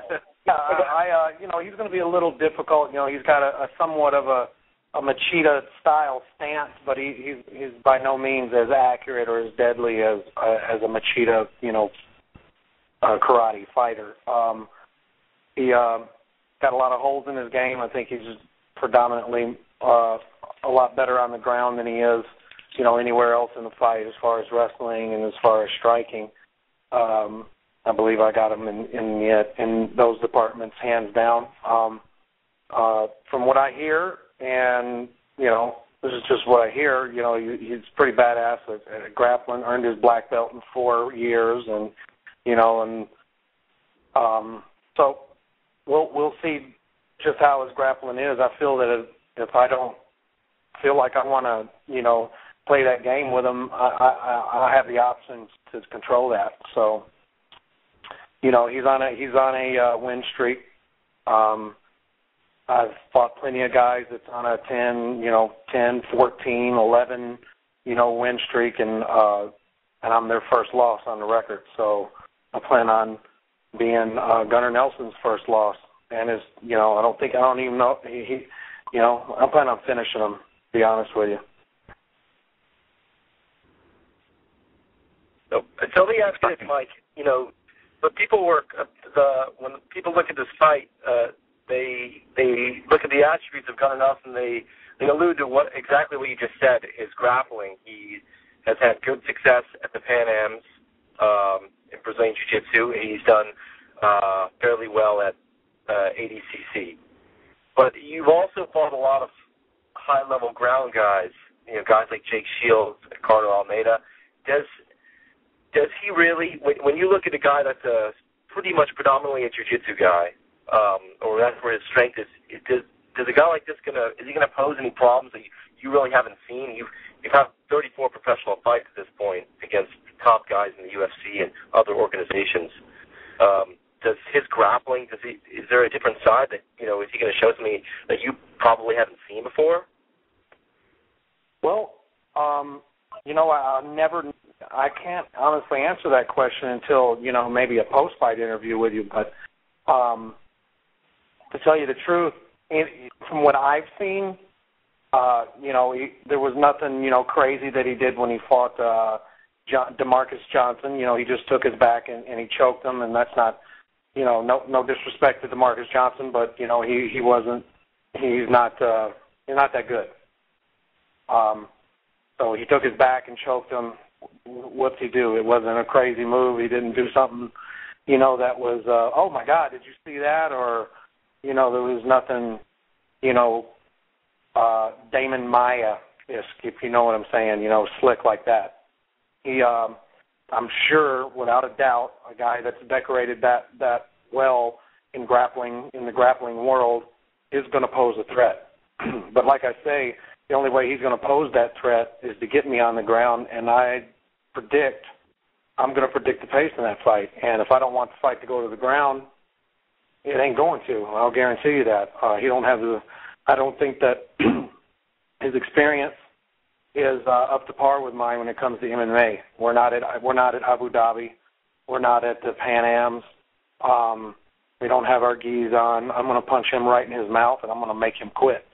So I feel like that, yes, to answer your question, yes, there is a possibility he might throw, a couple of, slick guard passes or ways to mount or something that I'm not quite used to. Because he did look slick. His grappling looked pretty good against Santiago. He passed his guard, mounted him really nice. It was good. It looked good. It was nice and smooth. His transitions are, pretty on point. But I just feel like that the pressure, if it hits the ground, I'm on top. And if I am on bottom, then I am on bottom. I've faced a lot of tough guys, and I train with a lot of slick, tough guys. So, will he throw something at me? Yeah, he probably will, but I think with my experience, I'll be able to deal with it just fine. You know, when you look back, you're riding a 3-fight win streak. The only hiccup in recent memory has been Rory McDonald. Other than that, you're riding a 6-fight win streak. What do you take from the Rory McDonald fight, if anything at all? And you know, what's changed for you so differently? You know, your UFC career has been really well so far. Like I said, the only hiccup has been Rory McDonald, and you know, he is very highly touted. People are putting him into the mix now with the top four or five welterweights in the division. So, what do you think has changed for you that you know you put on such impressive performances in the last few years? Well, first of all, thanks for the recognition. The thing is after I guess the main thing that I learned after the McDonald fight is I need a bit more attention in the coaching area and make sure that I have a bit more focus on me. You know, this is not really a team sport, but you do train with a team. You support each other that way. But when it comes fight time, you really need to have some good eyes on you, some good coaching, and some guys that are going to be very attentive to you on a daily basis throughout your entire camp. You know, when you got 5 or 6 or 7 or 8 guys that coaches are trying to bounce around to all day, you really don't get that special attention that you need. So the change that I made after that McDonald fight was I hired some coaches that will be there 24/7 if I needed them to be, and really break things down, really pay attention to me and my career, and just be there, you know, whenever I need it, you know, because unfortunately as fighters we got to be a bit selfish with our time, and you know, the money that we're spending on our training, you know, it's got to be very particular and on key, on point. So that was the biggest thing that I took away from that fight was, hey, I really need to sit back. I need to reinvent myself right now. I need to, no disrespect to any of the coaches that I was training with at the time, but their hands were full, and that's fine. It was the best change that I made in my career, or the best move that I made was getting some, like I say, getting some coaches that were there for Mike Pyle's fight. End of story, no one else. And that's really, really helped, and really helped me refocus and just pretty much reinvent myself. Now I know I can knock people out. I know I can sub them. I know I can out-wrestle them. I know I can go the distance with them and beat them on decision. It's, you know, I have all the skills that it takes, and I just got to prove it and show it, and I feel like I have for the last 3 fights, you know, in 2012. So I look forward, you know, to being in the gym more now and working with the coaches and them working with me and helping me fine tune, you know, myself and I'll tell you right now, I really enjoy knocking dudes out. I like that. Subbing them is cool and all, but knocking them out, ooh, I like that. So that's great. You know, we talked to Mark a little bit about this, but is the atmosphere of Extreme Couture has changed quite a bit. He even was talking about the same thing. It's changed quite a bit in the last few years. Is that something that is the atmosphere changed there? And a lot of the guys that were training there have now branched out to other gyms to try to expand their looks and get, you know, try to just broaden their game a little bit. Is that something that you've seen going on and that you can kind of attribute maybe you're not getting the attention you need because of that happening? Well, you know, as fighters, we have to grow. You know, you can't just, you know, you can't continue to do what you've always been doing. You'll get, in this game, you'll be figured out. You got good coaches that are on the opposite guy's team. He's watching. He's picking you apart. He's figuring you out. You know, and if you just stay the same, you know, over and over and over, you you won't be as successful, I feel. And you don't grow as a martial artist, and that's what it's all about, is learning new things, keeping your mind open. And the thing is your coaches have to have open minds with no egos and no, problems with other coaches. And this was things that I was running into that was just negativity in the atmosphere. And, it's not a good vibe, you know what I mean? Everybody's going on the same page, and if one of the coaches wants to show another coach how he holds a mitt and it's been pretty successful and Mike likes it, then go over and pick the mitts up and learn from him and do it the way that makes me feel good too. It ain't about the coach. It's not about the coach and what he's doing and how he's turning you into a fighter and all. It's not about that. You got a coach that's there to, fucking wear sunglasses when he walks out to the ring and make sure that everybody knows who he is and all that. I don't like that. I don't like that. That's bad. It's about the fighter, and that's just the way it is. The attention will come to the coaches through the fighter's success, not by, the coach trying to act like he has molded you into this, badass guy and wants all this credit for it. Coaches, there's very few coaches out there that can both wrestle, box, kickbox, hold the mitts, and be there for you, the whole time. There's a lot of coaches now that are really starting to learn, that are coming up in the newer generation that knows what an armbar is, knows what an arm drag is, knows what the Muay Thai plum is, you know what I mean? So I think I kind of veered off a little bit from your question, but all right, continue on. No problem. Yeah, but those are what make a successful fighter. A lot of those guys that you see out there that are successful right now, because they have a good group of both training partners and coaches that can get along and that can see eye to eye and do what's best for the fighter. When you have that mix, it's a great atmosphere. It's a good training room. No egos. No problem. No attitudes. Everything is kosher. Everything's perfect. And it's easier for a fighter to go out and accomplish great things. And so I don't think I answered your question, but you did indirectly, but it's I understand. Go ahead, Pedro. You were going to say something.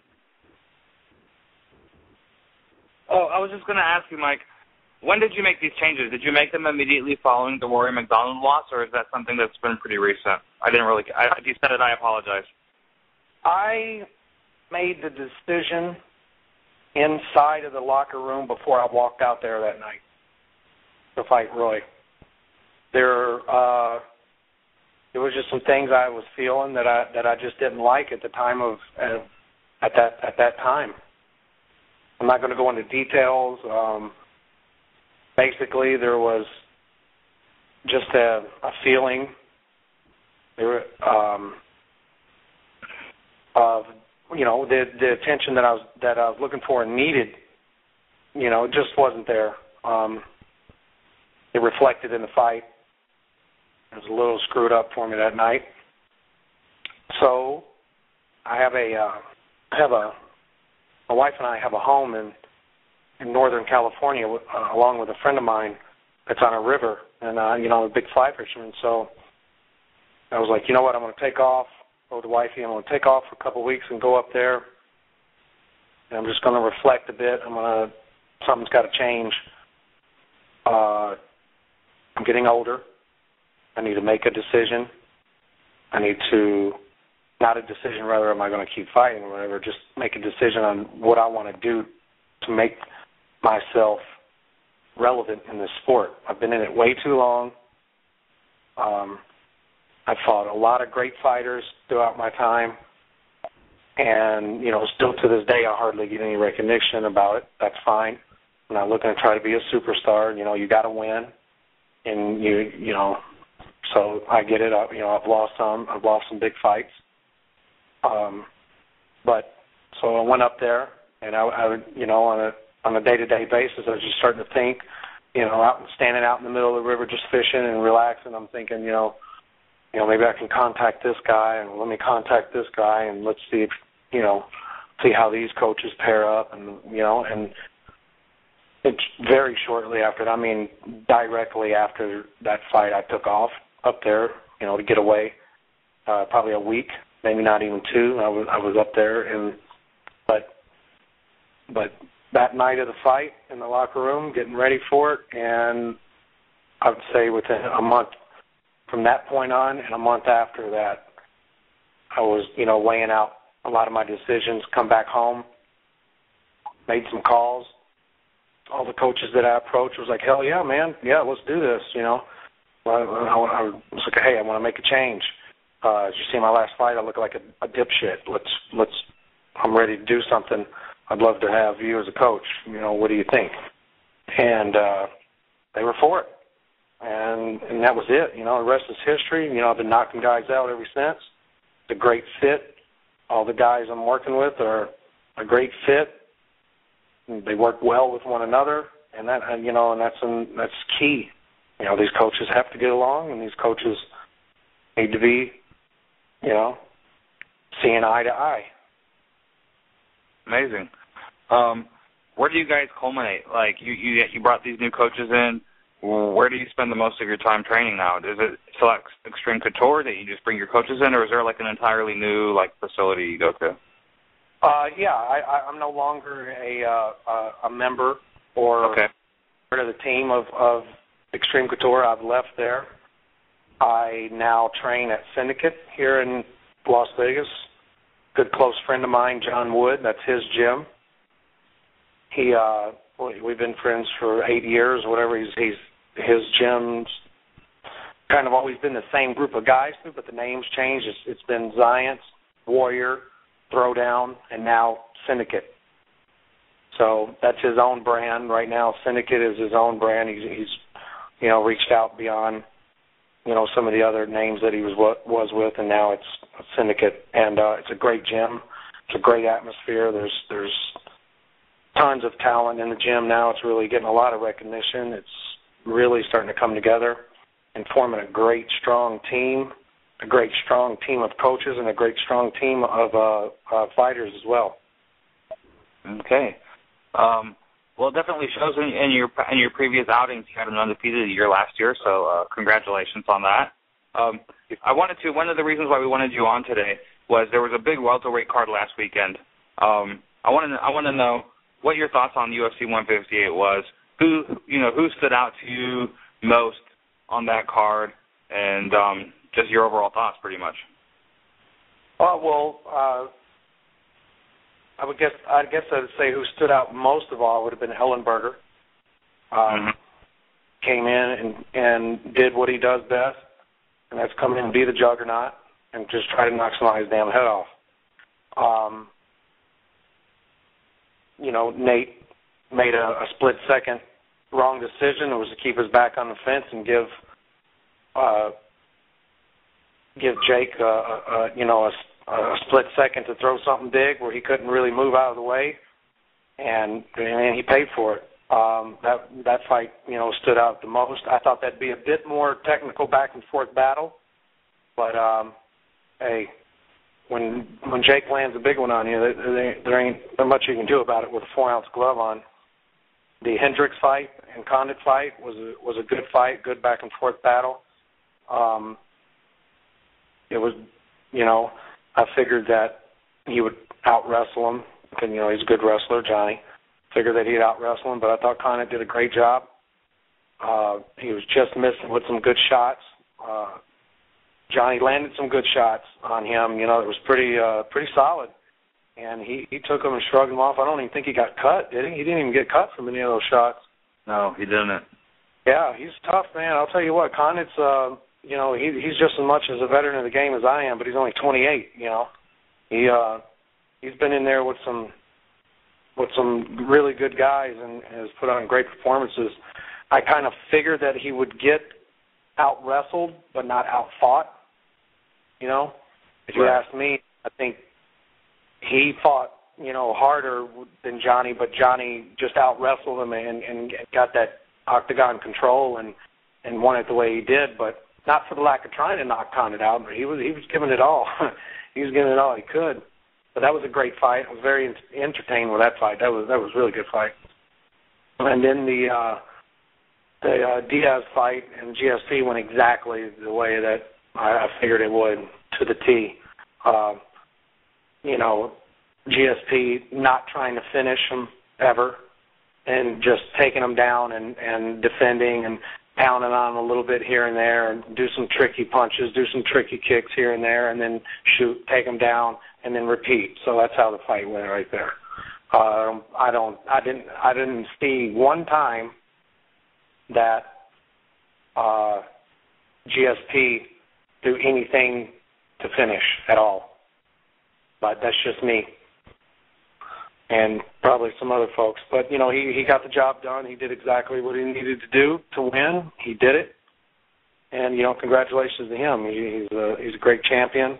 I would just, you know, I know he possesses the skills because he used to do it. I'd like to see him get there and start knocking dudes out again and finishing guys, you know.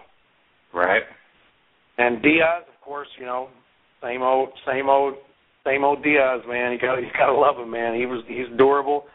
And I can't believe he didn't get cut. I can't believe he didn't get cut open, you know, all over. I guess that surgery did well for him, so that's good for him. But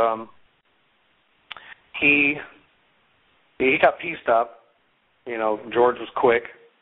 And then, of course, he got out-wrestled. But it was just the way I thought it would be. It was still entertaining. I would just like to see George start finishing guys. Right. Do you think that Hendricks is the guy to give GSP the biggest challenge as of late? Because he's obviously the next number one contender. So what are your thoughts on that future matchup? I think it'll be a tough one. I mean, you've seen GSP, you know, be caught before, and he gets wobbly. He makes good comebacks, but he, you know, not so much when he got hit by Sarah. Yeah, when he got hit by Sarah, that was on the back of the head, though. That's kind of a hard call, but he better not stand in front of Johnny, you know. He better not stand in front of Johnny. I honestly think that he can out-wrestle Johnny, though. Right. MMA style, I believe that he can out-wrestle Johnny. And if he puts Johnny on his back, I don't think Johnny hasn't proved himself from there as of late. So, you know, he's got to definitely work on his bottom game because I'm almost 100% sure that Pierre will put him on his back whenever he feels like it. To be honest with you, I mean, he might he might stuff a couple here and there, but with George, the way he mixes his punches and you know, and you just don't never know what's going to happen. You know, I don't give a shit how good of a wrestler you are. If you think you're about to get smacked in the face, you know, your wrestling defense is out the window. You can't do both. You either got to take the shot in the face and drop your hands to get your underhooks to get a guy off, or you cover your face or move your head and the guy gets in on your legs. That's just the way it is. So I think George still come out the winner on this one. If you know, and the way that he comes forward, Johnny, we might even see George finish somebody because he might run into something because George's got quick kicks, and I could see him, you know, popping Johnny upside the head with a good kick. But I think it'll be like same way like the Diaz fight. But yeah, I think it'll be a bit tougher. It's going to be a bit tougher than the Diaz fight for him. Okay. What do you think about Nick Diaz's post-fight antics? I mean, this guy's been making headlines. You know, anytime he opens his mouth, he makes headlines. But the things that really stand out to me are the fact that he says he doesn't want to fight any of the younger guys coming up. He doesn't feel that he has anything to gain from that. And you're kind of a veteran, you know. Can you sympathize with that sentiment? I don't know if I can sympathize, but you know what? I'm not in his shoes either. He's fought nobody but the top guys for 2 or 3 years, and he's finished them all. For him to take a Gunnar Nelson fight, what is it? What is that? What is that for him, and what is that for the UFC? You know what I mean? It's not. It doesn't make money, so it doesn't make sense. I think that Diaz is a little bit smarter than people give him credit for, because he just don't really give a shit to stand there and talk about anything. He could care less about it all. He just wants to fight. So I think he just kind of comes off as, whatever, dude, whatever, You know what I mean? So I just think he just don't give two shits to stand there and talk about anything, and that's what makes him so funny. His character is one of a kind. But you know what? Being a vet, I like fighting. I like fighting. He could be burned out right now. He's been in some good wars, and his style is he'll take some shots. So maybe things are just weathered on him. I don't want to see him retire. I'd love to see him fight. I mean, he's got Ellenberger. He could fight Ellenberger. He could fight Marquardt. Marquardt ain't coming up. You know what I mean? There's guys out there that make sense, but I can't say for sure because I'm not in his shoes. I haven't been in those big fights like him, and not in that position. So I don't know. Right on. What do you want? Who do you want next? Let's say everything goes your way against Gunnar Nelson. You obviously want to make a statement with your career. You have some real good momentum going into this fight. So, who would be an ideal matchup for you? Not to look too far ahead, but I mean, you have to have goals. I just want to know what they are. Yeah, I wouldn't mind fighting Jake again. Jake Shields. I'd like to get that. I'd like to get that redemption. There's that fight. Basically, a top 10 guy, to be honest with you. There's no personal anything against any of the guys right now that I'd like to fight. Give me a top 10 guy so I can get in that top 10 spot. Man, I've been doing this for a long time. And all right, there he was, Mike Pyle. That is part one of our interview with him. We're going to have to put up the full interview on bjpenn.com like we said before we went on with him. George, what are your thoughts on Mike? That was a really, really good interview. He touched on a lot of different topics. I was not aware of some of the problems he was having at the tour he didn't want to get into specifics with and name names, but I wasn't aware of the situation at all, and he attributed a lot of that problem going into the Gordon Dom fight. So again, it was really interesting to hear his point of view on all that. Yeah, again, for everybody who's at home listening right now, that was a pre-recorded interview with the UFC welterweight Mike Pyle. To catch the full interview, go to bjpenn.com. We'll have it up later this evening. Right now on the line, we have Scott Jorgensen. Scott, are you there? Yeah. Can you hear me? How's it going, man? How you doing? I can hear you. Good, man. All right. Yeah, life's good, man. Just finished up a little training and waiting to go eat. Take care of this first, right? Right on. Yes, sir. Right on. Well, thanks for coming on with us, man. Appreciate it. Yeah. No, thank you guys for having me on. I don't think I've seen you, man, since Tracy Lee's birthday party in Vegas, maybe like a year and a half ago or so. So I know we had a good time that night, but what has been up since then? Give our listeners the whole lowdown on what's been going on with Scotty Jorgensen right now. Been fighting, had a rough 2012. I'm back with a vengeance and gonna beat my friend up to stay on the winning streak. So picked up a nice end of the year bonus in Seattle at UFC on Fox 5. was supposed to be actually out in Hawaii when I found out about the Faber fight, and had to cancel that, a trip to Brazil, so now I got to beat up my friend for making me cancel vacation, so. Yeah, I mean, that's something when I first heard the fight being announced, I was like, man, that's crazy, because I know you and Uriah are pretty cool. You guys were both, I mean, Uriah was the form guy, right? But you were also a form guy, and I know how that whole relationship is, so tell me what it's like. I mean, you actually have to go in and fight somebody you're pretty close with in the game. Well, Uriah and I go way beyond form, man, like way back.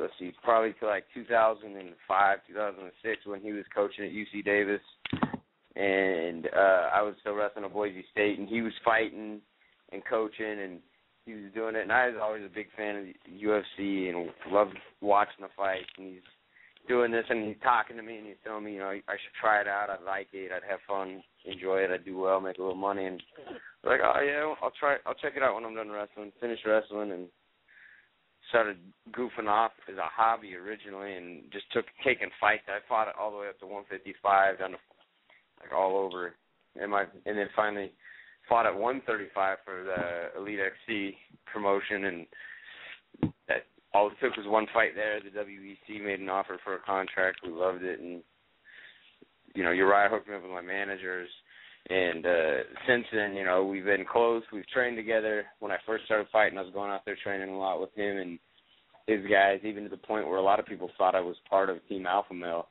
But you know, we were just buddies and training together, and you know, we still share the same management, and you know, we were on form together. We've trained, you know, we're just buddies. You know, I know his family, he knows my family.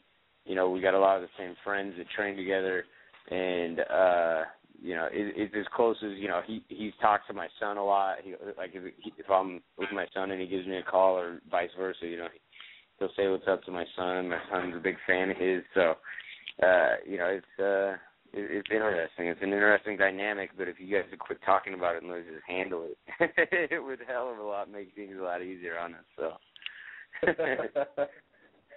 I'm sure. So when the UFC gives you a call and says, you know, hey, we have this fight lined up, you know, we want to put you in against Uriah Faber at the tough finale, does that take a phone call between you and Uriah to agree to fight, or do you just say yeah right off the bat? I mean, how did that whole thing transpire? Well, our manager called us. Called me individually, and he's like, hey, you know, this fight, you know, they want your fight Uriah as a fill-in main event for Demetrius Johnson. And I was like, really? Because he and I always knew it was eventually going to happen. We always wanted it to be for, you know, something big, and not, you know, just being the main event and being able to go show the fans an exciting fight and being the kind of the stars of the show. You know, we're going to go out there and have fun, and it is a big fight for both of us. You know, both being at the top of the division and you know, not knowing what's going on with Dominic. You know, and if Barao retains the title, you know, who's in line next and all that fun stuff. So, you know, it is a big fight, but at the end of the day, you know, they called me. I said, you know, I'll do it. You know me. I've never picked an opponent. I never turned down a fight, and I've always said yes. So he did the same thing, and that was it. That was all she wrote. There was one text, though. Like, they told me, Dana's got to okay it. Like, they got to make sure this is the fight they want for the main event. So this may or not happen. My manager told me. So I'm sitting there waiting, and finally I just like shot Uriah a text. I was like, "What's up, buddy?" And he called me back a little bit later. And he's like, "Dude, what's going on?" And we talked about it then, but by then we had already made the decision. So from then on, it was just like, let's go out there and fight. Let's beat each other up, make it dirty, ugly, brawl, fantastic fight that the fans are going to fall in love with. That's a real interesting storyline, man. Have you ever fought another friend besides, you know, you're getting ready to fight Uriah, but has there ever been a similar situation for you in your career? Every day in practice, man. Every day in practice, and I don't care, you know, practice is practice, but you're in there, and, you know, I've been cut by buddies, I've been, you know, choked, I've been punched as hard as they can hit me with, you know, MMA training gloves, big 16-ounce sparring gloves. You know, to prepare yourself for what we get ready to go in and do at inside the octagon, you can't have guys take it easy on you. You got to have guys coming out there that are willing to try and push you, beat you, break you, to make you better. And so I've done it all of my MMA career, notwithstanding all the years of wrestling, that I've had to actually wrestle off buddies for starting positions on my wrestling team, or in tournaments, for medals, and you just become used to it. We're wrestlers, we grew up not in the limelight. We grew up, grinding hard every single day just to win a gold medal every weekend, and earn a little bit of status in the wrestling community. And now that we have the opportunity to go out there and do this in front of millions of people worldwide, and make a little bit of money and make a name for ourselves, dude, I love it. And so whether it's my friend or somebody I hate, I'm gonna go in there. I'm gonna do the same thing regardless. I'm gonna go in there to win and put on an exciting fight and put some action down inside the octagon. Scott, let me ask you a question. Since we're on the topic of all this, that's actually been a subject that has been brought up a lot. Is teammates fighting teammates, and some guys are vehemently against it, and some guys say, "Well, hey, it's whatever. We do it every day. Why not do it for some money?" And then there's some guys that say, "Well, we'll only do it for a title." Like, where do you fall with these kind of things? Like, as far as like teammates and people you train with every day, and is there a line you don't cross, and or is a fight a fight? It's just a sport. Like, what do you think? Like, what does your position fall on this? Well, a fight's a fight, and it is a sport. But at the end of the day, this is what I chose to do for a living. Nobody ever, forced me into MMA. Not one person. And if it was up to my parents when I first started this, they told me to stop. I'd go back to wrestling or go get a real job. And I had a real job before all this, and a ton of other things I could have done. But I chose to do this, man. I grinded through the hard times, and being broke and not not having much to my name, and I earned my spot where I'm at now, and I fought hard for it. And just because he's a friend doesn't mean I'm not going to keep trying to move forward. I wanted big fights since I got into the UFC, since I started making my name in the WEC. I've wanted big fights. Just another big name fight for me, and it just happens he's a friend, But he and I, we're both competitors. And the way I put it, I tweeted it out the other day. Like, would I give my friend half my paycheck? Am I gonna let a buddy come in here and take part of my money just because we're buddies? Or will I you know what? I'm not gonna go into work because he needs it. I'm gonna step in there. This is my living. This is how I provide for my family. So it doesn't matter, to me. Because at the end of the night, our after party is going to be together. We're going to hang out. We're going to go in there and we're going to talk shit to each other and have fun. And, you hit me with this and, that was good. And you did this. And, that's all after the fact. But right now, leading up to this fight, there's only one thing concerning me, and that's going in there and performing. With that said, as you said, Uriah is a big name. He's also a fantastic fighter. He's put on some of the most exciting fights. He was a long-reigning champ at 145 pounds. Now he's been down at 135 for a little while. Do you feel like you're fighting a better fighter at 135 than the guy that was champion at 145? One thing I've learned in all my years of wrestling and MMA is you don't look at the past. You look at how they are now, or you look at what's going to happen, in the present. And, I don't care what Uriah's done in the past. I don't care what he did last week. I'm prepared for what he's going to do in the octagon April 13th. And that's the only thing I need to worry about. I don't need to worry about, he was the champ for so long at 145 pounds. And, then, he dropped down to 135 and he's fought for the title twice. I don't care about any of that. This is a fight. Every fight's individual. Otherwise,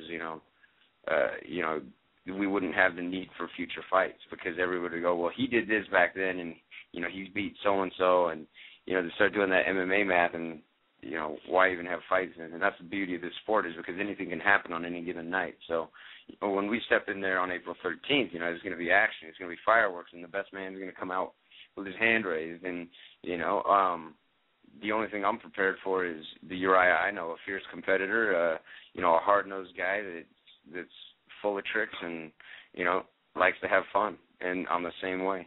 So it's gonna be exciting for the fans, Right on. All right, Scotty, let's digress a little bit and let's go after last year.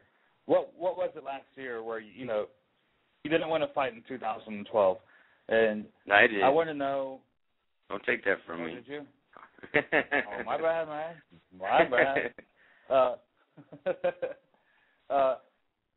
Okay. Well, last year you said it yourself. It wasn't a good year last year. So help me walk me through that. What happened last year? Did you have to make changes? Was there something going on in your personal life? What was it? Let's see. Started off the year with a loss to Barao, of a fight that I feel I was just a matter of defending a few leg kicks and being a little bit more aggressive with my hands, and I would have won. I still feel to this day I've given Barao the stiffest test that he has faced inside the octagon in his career, and I think he knows that. I landed, I think, more punches on him than anybody else has, or strikes, significant strikes. I landed and if you go back and watch it, he won the fight. He did what he had to do to win. I did not, and so I'm not taking anything away. But I landed shots. If you go back and rewatch that, like I have, there's two different instances where his knees start to buckle after I land shots. I was just too concerned with playing this long striking game, which I can't do with guys like him. And he won that fight. But I feel like the degree of separation was minor, and I think a lot. You look at his past fights in the UFC and it shows. So, I think a rematch with him, I'm going to come away a victor. But and then I fought Eddie Wineland. He got off in the first round in whenever we fought. I think it was like June, and but he got off the first round. He put his game plan down, but I slowly, and towards the end of the first round, got back into my rhythm. The second round, I was beating him up. I split him wide open. I feel I had turned the tides, and he caught me with a nice right hand and stunned me, and then finished me. Got the TKO win, and then I came back in December and put it on John Albert, got my submission victory, and walked out of the cage with a fight of the night and submission of the night. That was 2012 in a nutshell. Yeah, yes, sir. The two losses last year. What do you learn from that, Scotty? That was the only time in your entire career that you lost two back to back. And I know we talk about the Barao interview. The Barao fight that was really close. Wineland wasn't. That was more of a decisive loss for you. But what do you take away from that little stretch, and how do you improve going forward? With both those fights, I just learned, I got to stick with the game plan. Because my problem, and it's been that for a long time, is you go out there and you start you entertain me into this idea of a brawl, and I forget about all these great tools I've had from the get-go, and I like to play with my striking. I'm a hard-nosed guy. I have no problem getting hit, and I like to hit back. So you start adding all that in there, and, the fact that I have a shorter reach than both Barao and Wineland. And, if you look at my last three losses in the last 3 years, it's been to Barao, Wineland, and Cruz. And all three of them have significant reach advantages over me. So I tend to want to play games with guys that have physical advantages over me rather than, necessarily technique. But, I just learned to stay with what I like to do. Not worry about what so-and-so's going to do or what his favorite strike is and stuff like that. I try and put my game plan together to be offensive, shut them down, and make them have to react to me and worry more about what I'm going to do. And when I do that, I win. So, Scotty, changing gears a little bit, the UFC has now an interim champion. Dominic Cruz never officially lost the belt, but because of inactivity, and Barao is also now a interim champion. What are your thoughts on an interim belt, and at what point do you feel like hey, Dominic's going to be out for a little while. How about we get rid of this interim thing and let the division move on? Do you feel like that's putting a stall on the division? I don't think it's a stall at all, and I really don't even care personally. And I don't think most of the fighters in my division give a shit. The only two people that probably care are Dominic and Heyman.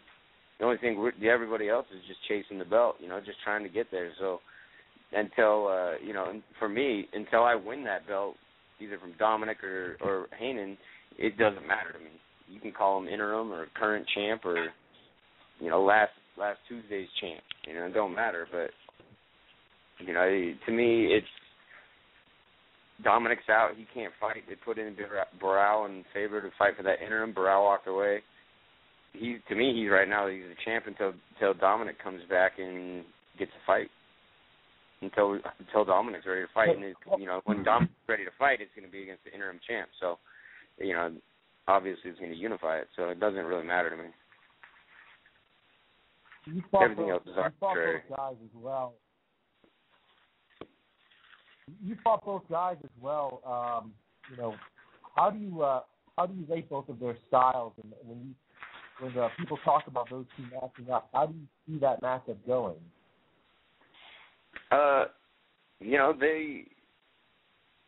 They both those guys, it's hard to say, the one thing Heyman's very good at, and he showed, and one thing he actually even expanded on, though, is, Heyman's very good at maintaining his distance. All the Noble and Al guys can actually control their distance very well, and that's what made it a problem with me fighting him. But he also showed now, against his fight with McDonald, that he'll take you down, and he's got, he opened up a couple more threats, because now you can't just worry because he's going to throw his spinning back kicks and his long kicks and his punches. Now he might take you down. If he can't land effectively, he's going to take you down, and he's going to make you work. And so that kind of makes him a little bit even more dynamic. But he does really well at maintaining his distance. Dominic obviously can move in, out. He's got his awkward angles he moves in and out of. And his style is definitely, one that he decides when he's closing the distance or when he's going to keep his distance. And so that fight to me is very, very interesting. I'd like to see it happen because I think it is a contrast in styles. I think it would lead to a lot of action, but between Barao trying to maintain his distance and Dominic trying to, dip, dive, and slip inside and then slip back out without getting hit, it changes things up for him. So I think it'd be a good fight, but it'd be a dynamic fight. It'd be weird. Who do you give the edge to in that fight, Scotty? You know what? I don't even know. I think, Dominic was a tougher fight for me because it was hard. He got me frustrated. He was hard to find, and the more frustrated you get with Dominic, and the harder you sit down and try and throw, the more you tell when you're going to throw your strikes or when you're going to do this or when you're going to do that. And Dominic got me frustrated. I tried to throw harder, one punch knockout punches, and he made me miss. But Barao, I feel like I landed a lot easier. I was landing a little bit more effectively. So but at the same time, Barao, he did enough to win. So it's hard to say. I don't think it's opinion. I hate opinion. I'd rather just can't wait to. We'll see them fight. Eventually we're going to see those two fight. We'll figure it all out for us. They'll settle it for everybody. So, that's all it is. I don't know. I'm not a big fan of okay, so he did this, so he's going to win. And, I've got my favorite fighters and, guys that I pull for when I watch. But I'm not going to sit and try and break down a fight. A fight's a fight. Anything can happen. Okay, sounds good. Let's go back to the Uriah. Let's go back to the Uriah fight real quick. We're getting short on time here, but just a few more questions with you. Is that an advantage for you being so close to Uriah and having trained with him? Is that an advantage or a disadvantage? It doesn't matter. The last time I trained with Uriah was 2 years ago, I think, because I think we both knew this day was coming. And, so we haven't trained, but we've been, we're still buddies, still hang out and, talk, whatever. But, so in all reality, our training together and how close we are is not going to change anything. I think he's been to every one of my fights. I think I've been to every single one of his fights since we've both been in the WEC. And,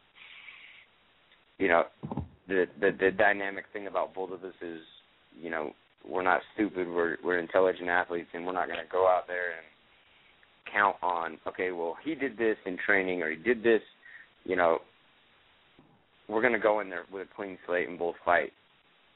And, he's got to do the same thing I got to do when it comes April 13th, and that's stand in there and deal with the person standing across from him. Okay. Now, my last question for you, Scotty, and then we'll let you go. We're going to have to wrap this up. But a big part of the lead-up to a fight is the promotion of the fight. And a lot of fighters, there's a war of words. With you guys, you're both classy guys and obviously friends, so that's more than likely not going to happen. I don't see the friendship being compromised because you guys just have to fight and go to work one night. So how do you promote this fight? How do you get the fans interested in the Uriah Faber versus Scotty Jorgensen fight? How often do you get to see two buddies that are willing to go stand inside of an octagon and beat the dog shit out of each other until they can't stand? And that's the beauty of this. You know what? You've never seen it, and we're willing to go in there and put our career, put our streaks or whatever you want to call it on the line. And we're gonna go in there. We're gonna punish each other. We're gonna put on an exciting fight, and there'll be banter back and forth. I sent him a tweet today, just hi, see what he's up to, and I'm sure it'll pick up as we get closer to the fight. But bottom line is he's going to go in there and try and beat his buddy up, same as I am, and we're both going to go out there, and we both got it in our mind to go out there, and he knows I'm exciting, I know he's exciting. We're going to go in there and throw our hands around, and you're going to see this fight go everywhere from the feet to the ground to the cage, all with brutal intentions. And at the end of the night, you're going to watch two friends walk out of the octagon together and go have an after party with friends, family, all commingling and hanging out, and just like nothing happened. So, it's something that the fans, and not, it's something fans have never seen. But at the same time, we're both two of the top fighters in the bantamweight division.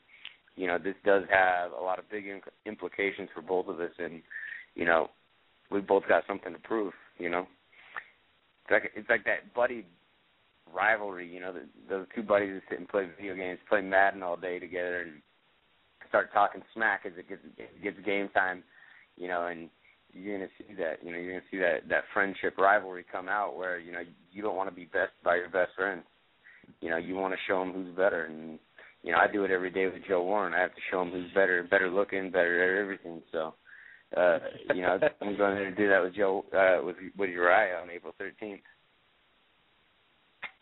Amazing. Well, that's the perfect close to this interview, Scotty. We wish you the best of luck in your upcoming fight, and without a doubt, I will definitely see both you and Uriah at that after party. I will be there. So thank you very much for your time, man. Yeah, everybody come out. Joe's mad that I said I'm better looking than him. Joe Warren's here with me right now. Oh, really? Yeah, he's not very happy I said I'm better looking than him as he's getting his Dapper Dan look on. Uh-oh. See, it's a thing with friends. We'll talk shit to each other all day and then go punch each other tomorrow. So, right thank on. you guys for having me. All right, Scotty. Thanks for coming on, man. We'll talk to you soon. Yeah, bye. All right, later. Bye. There he is, Mr. Matthews. That was a pretty good interview, man. Yeah, Scotty and Uriah is going to be a fucking awesome fight, man. Yeah. Those two. I mean, Scotty throws down. Uriah always throws down. This is going to be a fun fight. It's going to be a fun fight. I don't think there really is a bunch of build-up, because I think when people see the fight, it's, they're just going to throw down. It's going to be one of those fights where they're going to be landing big shots and high-fiving each other in the middle of the cage.